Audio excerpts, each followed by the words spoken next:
دكتور يحيى شو لك انت في الصراط؟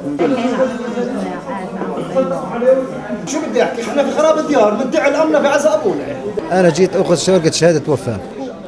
انا اذا بتاخر يوم واحد بصير في الصحه غادي بدفعوني غرامه. انا مش طالب ولا شيء، ورقه فاضيه اللي يعبي لي اياها الدكتور واطلع. هذا هو اللي بدي اياه. انا ما لي علاقه في الاضراب، ما لي علاقه فيه. برضه يعني حكومه مش قادره تصرف على هذا، تروح. اللي مش قاد الحمل يروح.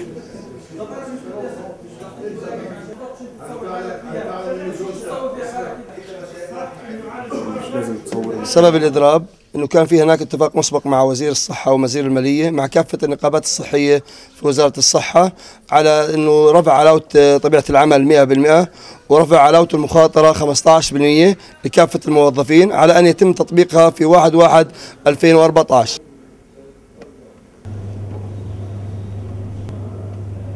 مطلبنا انه بس العداله، مطلبنا انه احنا يطبقوا لنا هذا النظام اسوه بزملائنا الاطباء وزملاتنا في النقابه الثانيه اللي في الصحه اللي احنا اصلا كنا موقعينه وكانت الوزاره او بالاحرى مجلس الوزراء موافق عليه.